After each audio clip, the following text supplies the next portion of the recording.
왕국의 12번째 왕 아하스에 관한 이야기입니다.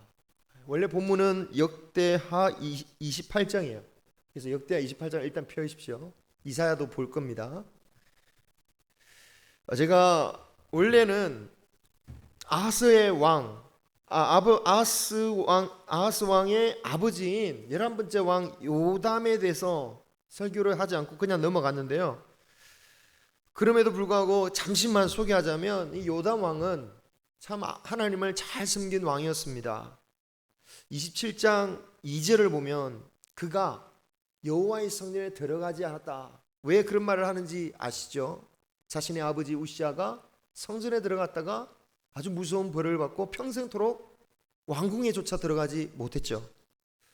그래서 그럼 이 표현을 통해서 알 수 있는 것은 그가 아버지의 실수를 교훈 삼아서 하나님 아버지 앞에 참으로 조심스럽게 하나님을 잘 섬겼다라는 것을 보여주고 있습니다. 또한 정치적으로도 유다의 성읍들을 증축하고 암몬과의 전쟁에서 승리해서 조공을 받고 점점 더 강해졌다라고 말씀하고 있어요. 반면에 역시 그 2절을 보면 백성들의 상황은 어땠느냐? 요담 왕과 달리 부패했다라고 말하고 있습니다. 도대체 뭘로 부패했느냐? 역대하에는 나오지 않지만 열왕기하 15장을 보면 요담 왕이 유다에 있는 모든 산당을 다 제거한 것은 아니었기 때문에 이 백성들이 그 산당에서 제사를 드렸다, 우상 제사를 드렸다라는 것을 통해 알 수가 있습니다. 그리고 열왕기하에는 그때 요담 왕 때에 아람 국가와 북이스라엘이 연합해서 이 유다를 공격하기 시작했다라고 말하고 있어요. 자, 이런 것을 볼 때 요담 왕의 시대는 믿음의 나라인 동시에 여전히 이 하나님의 제약 가운데 죄를 범하고 있었고 국외적으로는 아람과 북이스라엘의 침공을 받는 그런 상태였다라는 거예요. 그런 상황 가운데에서 요담 왕이 16년 만에 통치 16년 만에 죽고 아하스가 왕이 된 겁니다. 그런데 이 아하스는 그의 아버지와는 너무너무 다른 사람이었어요. 아니, 그 앞에 있는 그 어떤 왕들보다 달랐습니다. 그는 처음부터 하나님을 적대시해요. 얼마나 오죽했으면 28장 19절을 한번 보시면요, 이 아하스 왕을 뭐라고 부르냐면 이스라엘 왕으로 소개하고 있어요. 유다 왕을 이스라엘 왕이라고 부른 것은 단순한 기록의 실수가 아니라 일종의 풍자라고 할 수 있어요. 북이스라엘 왕들이 하나같이 하나님을 떠난 왕들인데 이 아하스 왕도 그들에 속했다라는 거예요. 유대 대부분의 왕들이 물론 끝까지 충성한 왕은 많지는 않았다 해도 그래도 처음에는 정말 하나님을 잘 섬긴 왕들이 대부분이었죠. 대부분은 왕권 초기에는 하나님을 찾았습니다. 그런데 이 아하스는 어찌된 영문인지 처음부터 하나님을 대적하고 우상을 섬겼어요.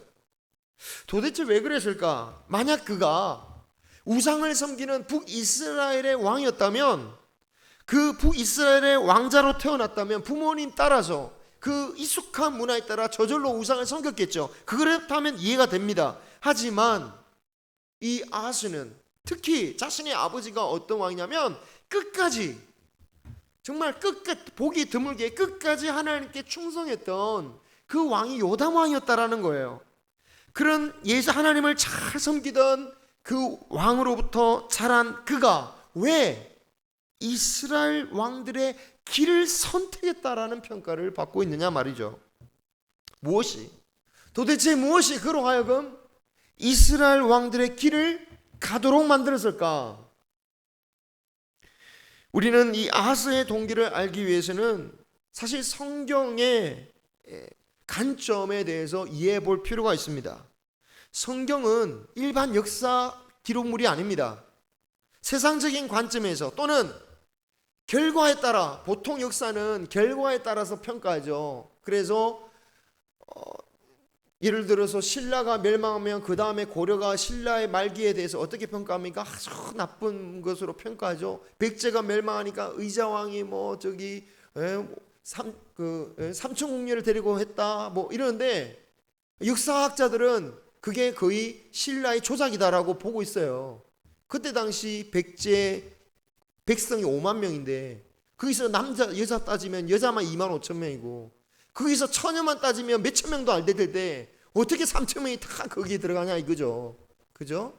어쨌든 세상의 기록은 승자의 또는 결과에 따라서 평가될 때가 많습니다. 그런데 성경은 그런 식으로 기록되지 않는다라는 거죠. 성경은 오로지 신앙의 관점에서 평가하는 겁니다. 그래서 이 유다 왕들에 대해서 하나님께서 그들이 정직하게 행하였고 그래서 하나님께서 복을 주셨다라는 것은 오로지 정말 영적인 관점에서 평가하는 거예요. 그런데 만약에 일반 역사의 기록의 관점에서 보자면 어쩌면 이 유다보다는 북이스라엘의 길이 더 복을 많이 받았다라고 평가받을 수도 있습니다. 왜냐? 북이스라엘이 유다보다는 대부분 항상 앞서 있었다라는 거예요. 더 강했다라는 겁니다. 비록 유다가 하나님의 축복을 받아서 충분히 강해져 왔지만 그럼에도 불구하고 세상에 상대적으로 비교해 봤을 때 세상의 힘으로 보자면 우상을 섬기던 북이스라엘이 훨씬 더 강했던 거죠. 아람 국가나 아수르 국가는 말할 것도 없습니다. 일단 북이스라엘의 조건이 훨씬 좋죠. 북이스라엘 땅이라고 불리는 북쪽의 이스라엘은 지금도 마찬가지지만 남쪽에 있는 광야, 아브라함이 이렇게 목터치고 또 허벌판의 산 위에 있는 예루살렘 도시와 달리 정말 훨씬 더 젖과 꿀이 흐르는 땅이었어요. 나무가 우거지고 물도 풍성하고 땅도 좋았고 영토도 컸습니다. 또 열지파가 모였으니 군사적으로도 훨씬 더 컸던 것입니다. 그리고 아하스가 어릴 때부터 어떤 경험을 했겠습니까? 아버지 때부터 계속해서 이스라엘로부터 괴로움을 받잖아요. 아람 국가로부터 괴로움을 받습니다. 그래서 이 아하스는 자신이 왕이 되면 이 상황이 달라지기를 원했을 거예요. 그의 나이가 22세에 왕이 되었습니다. 한창 혈기왕성한 때에 그리고 뜻이 아주 충만할 때에 왕이 된 거예요. 너무 어리면 그런 생각도 못 가질 것이고 너무 나이 들었으면 그런 용기도 없었을 텐데 가장 혈기왕성한 나이인 그 22세에 왕이 되어서 어떻게 하면 이 나라를 강하게 할까? 그 방법으로 생각한 것은 이스라엘의 섬기는 그들의 신을 우리가 더 적극적으로 섬기자 였던 것 같아요. 얼마나 그래서 극진하게 섬기는지 북이스라엘보다 훨씬 더 열심히 섬겨요. 28장 3절을 보면요, 자신의 자녀들을 제물로 불태웠다라고 말하고 있습니다. 이 자녀는 아들을 가리킵니다. 그리고 한 명도 아니라 여러 명의 아들을 바친 거예요. 한 번 바친 게 아닙니다. 여러 번 했다라는 거예요. 4절에 보아도 그의 우상에 대한 열정이 드러나는데요, 산당과 작은 산 위 모든 푸른 나무 아래에서 제사를 드렸다. 드리게 했다라는 게 아니라 자신이 찾아다니면서 영험한 곳, 신당, 그 길 다 찾아다니면서 직접 제사를 드렸다라는 겁니다. 참된 믿음은 복된 것이지만 잘못된 믿음, 특히 자신의 욕망에 사로잡힌 믿음은 얼마나 끔찍한 결과를 낳을지 모릅니다. 이것은 타 종교나 이단에게만 국한된 것이 아닙니다. 우리 신앙의 안에서조차도 욕심에 사로잡힐 때 정말 끔찍한 모습들이 드러나는 것 같아요. 그래서 바울은 뭐라고 합니까? 성도들을 향해서 그렇게 가르치잖아요. 탐심은 우상 숭배다. 그렇게 탐심에 사로잡힌 우상 숭배적인 신앙, 탐심에 사로잡혔기 때문에 탐심에 약한 사람들이 쉽게 먹혀 들어가요. 아하스가 그렇게 우상 숭배에 사로잡힌 것도 결국은 하나님이 주신 은혜에 만족하지 못하고 자신이 바라는 그런 이상을 실현하기 위해서 정말 적극적으로 하기 위한 탐심의 결과였다라고 볼 수 있습니다. 분명히 성경은 말합니다. 유다는 충분히 강했다. 조공을 받을 정도로 충분히 강했다. 하지만 아하스는 만족하지 못한 거예요. 자신의 만족을 채워주지 못한다라고 여기지는 하나님은 버리고 자신을 괴롭히는 더 강한 나라들이 섬기는, 이스라엘과 저 아람 나라들이 섬기는 그 우상을 더 열심히 섬기는 거예요. 그런데 이사야 7장을 우리 드디어 우리 본문으로 보면 이런 아하스를 하나님께서 붙잡으시는 장면이 나와요. 역대기에도 열왕기에도 안 나오는데 이 이사야서에 나와요. 자, 7장의 시기가 언제냐? 언제 그럼 붙드셨냐? 6장을 보면 추리할 수 있는데요, 이 6장을 보면 하나님께서 이사야를 부르시는 시기를 말하고 있습니다. 그때가 언제냐면 우시야 왕이 죽고 나서였다. 그리고 7장에서 이사야의 첫 사역으로 아하스에게 말씀을 전하는 것을 볼 때에 이때가 아하스가 왕이 되고 얼마 되지 않은 때 주신 말씀이라고 할 수 있어요. 왕이 된 아하스에게 닥친 가장 큰 문제가 뭐였습니까? 지금 아버지 요담 왕 때부터 이 7장을 보면 알 수 있어요. 아버지 요담 왕 때부터 공격해오던 아람과 이스라엘이, 이 이사야에서도 나오죠, 본격적으로 예루살렘 수도를 공격해오고 있다는 거예요. 그런데 7장 1절을 보시면 그들이 예루살렘을 쳤으나 능히 이기지는 못했다, 예루살렘을 정복하지는 못했다라고 말하고 있죠. 어떻게 이길 수 있었겠습니까? 하나님의 은혜죠. 하나님의 은혜. 그러나 그럼에도 불구하고 아하스는 어떤 상황이 옵니까? 2절에 보면 두려워서 어쩔 줄을 몰라요. 지금 공격하는 적들이 북이스라엘만 쳐들어오는 게 아니라 저 북이스라엘 진영에 아람군까지 합세해 있다라는 것을 알고 나서 아하스 왕도 그렇고 백성들의 마음이 마구 흔들렸다라고 말하고 있어요. 그때 하나님께서 주신 말씀을 주셔요. 어떤 말씀을 주십니까? 4절 한번 보십시오. 4절. 자, 4절 이렇게 한번 같이 읽어보겠습니다. 시작. 그에게 이르기를 너는 삼가며 조용하라. 르신과 아람과 르말리아의 아들이 심히 노할지라도 이들은 연기나는 두 부직갱이 그릇두기에 불과하니 두려워하지 말며 낙심하지 말라. 아멘. 그래요. 이 두 나라가 아무리 강해도 그들은 어떤 존재다? 다 타서 곧 부서질 것 같은 막대기에 불과하다. 그 막대기로 쳐봤자 그 막대기가 부러지지 네가 부러지는 게 아니야 라고 말씀하는 거죠. 그리고 8절에 보면 너를 그렇게 괴롭히는 이스라엘의 운명이 어떻게 될 것이냐, 65년 내에 멸망할 것이며 다시는 재건하지 못할 것이다 라는 말씀 주셔요. 그러시면서 11절에 보시면 아하스들어 하나님께 징조를 구하라고 말하고 있어요. 징조.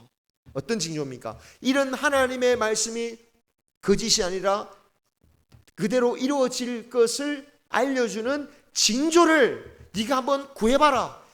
하늘에 있는 것이든지 땅 깊이에 있는 것인지, 이 말이 뭐냐면 하늘에 있는 것은 하나님의 나라에 있는 징조를 보여달라고 하든지, 땅 속에 있는 것, 이것은 죽음을 말해요. 죽음에 있는 것 중에 징조를 보여달라고 하든지 무엇이든 상관이 없으니까 내 말이 이루어질 것인지 아닐 것인지에 대한 징조를 네가 구해라 라고 해요. 그러면 보여주시겠다 라고 말씀해 주는 거예요. 얼마나 큰 은혜입니까? 아하스가 무슨 믿음을 보여서 하나님께서 이런 은혜를 주시겠다라고 하는 겁니까? 그렇지 않아요. 하나님은 아마도 이 아하스의 아버지 요담을 생각해서, 또는 그의 비록 부족해도 우시야 그래도 훌륭했잖아요. 그 우시야, 더 나아가서는 다윗을 생각해서라도 이 아하스가 겉길로 가지 않도록 붙드시기 위해서 놀라운 말씀과 제안을 하고 계시는 거죠. 그런데 12절 아하스의 반응이 이렇게 나오죠. 징조를 구하지 않겠습니다. 왜요? 내가 하나님을 시험할 수는 없습니다.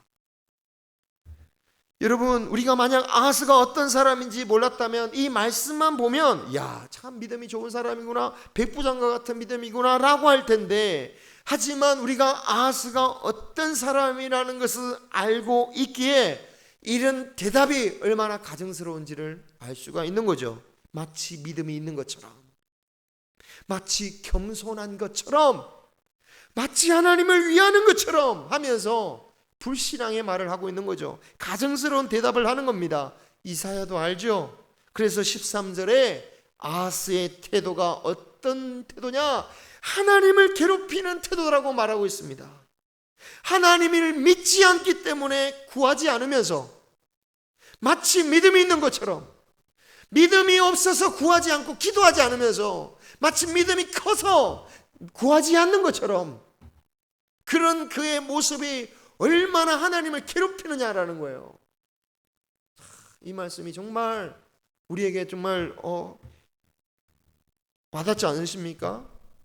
이런 모습이 하나님을 괴롭게 하는 거예요. 하나도 믿음 없으면서 마치 믿음 있는 척, 겸손한 척, 그렇게 말하지 말라는 거예요. 그런데 이렇게 불성실한 태도를 보여줌에도 불구하고 하나님은 놀랍게도 오늘 읽은 말씀, 그 유명한 약속을 하고 계시는 거예요. 그게 바로 14절입니다. 같이 읽어보겠습니다. 시작. 처녀가부터 시작. 처녀가 잉태하여 아들을 낳을 것이요 그의 이름을 임마누엘이라 하리라. 아멘. 사실 이 말씀은 워낙 유명하기 때문에 이 임마누엘이라고 불리는 아들이 누군지 우리는 단박에 알죠. 누구십니까? 예수님이잖아요. 그죠? 예수님, 우리는 이 예언이 최종적으로 예수님을 향한 예언이라는 말씀을 알아요. 좀 곁다리로 좀 생각해 보면, 아니요, 이런 메시지를 아하스와 같은 악한 왕에 주셨다는 게 놀랍지 않으십니까? 근데 이게 더 큰 은혜예요. 죽을 수밖에 없는 죄인들을 위해서 예수님을 보내심을 이러한 배경을 통해서도 우리에게 말씀해 주고 있죠. 그런데 여러분, 이렇게 메시아에 관한 말씀을 받아들이기 전에 일단 아하스에게는 어떻게 이 징조의 말씀이 나타났는지를 볼 필요가 있어요. 이 예언은 단지 예수님에 관한 최종적인 메시아에 관한 예언뿐이라면 사실 아하스로는 답답한 노래를 치죠. 자기가 태어나서 보지도 못하는 예수님, 그게 어떻게 징조가 되겠습니까? 그죠? 그래서 성경의 예언들은 최종적으로 이루어지지만, 그러나 그 당대에 하나님께서 1차적으로 실현되는 것들을 보여주세요. 1차적으로. 그런데 문제는, 그럼 도대체 아하스에게는 어떤 징조가 나타났는가? 문제는 이 말씀이 구약에서 문자적으로 실현된 적이 없다라는 거죠. 즉 다윗 왕가에 결혼하지 않은 처녀가 아들을 낳은 적이 없다라는 겁니다. 사사시대는 있었지만, 사사시대가 아니죠. 이 동정녀 탄생은 없었죠. 그럼 어떻게 이해할 수 있겠습니까? 이 예언은 예수님 시대 때 비로소 문자적으로 말씀 그대로 이루어졌지만, 구약 시대에는 이 말씀이 문자적이라고 보다는 비유적으로 실현됐다라는 거예요. 어떻게 이해할 수 있냐면, 일단 구약에서 예루살렘을 가리킬 때 뭐라고 부르냐면 처녀성이라고 불러요. 처녀성이다. 또한 구원에 이르지 못하고 어려움을 당하는 상태를 주로 어떻게 표현합니까? 시편에 그런 표현이 엄청 많이 나오죠. 아이를 낳기 전에 낳지 못해서 고통받는 그 임산부의 고통, 막 애가 낳아야 되는데 낳지 못하는 그 해산의 고통을 가리킬 때 그 해산의 고통을 말합니다. 그러니까 처녀가 잉태하여 아들을 낳았다라는 뜻은 처녀와 같은 예루살렘이 해산의 고통에서 벗어나서 하나님의 구원을 받는다라는 뜻이었다라는 거예요. 그리고 그의 이름을 임마누엘이라는 것은 그런 역사가 어떻게 일어난 것이냐? 하나님이 함께 하심으로 가능한 것이다. 조금은 어려울 수 있지만 이런 말씀이 이루어진 거예요. 자, 문제는 그럼 그런 사건이 어떻게 일어났냐 이거죠. 다시 한번 우리 28장으로 돌아갑니다. 역대하 28장. 아마 저도 이번에 사실 설교하고 찾으면서 본 건데 참 깨달았어요. 야, 역시 성경은 보면 볼수록 놀랍구나.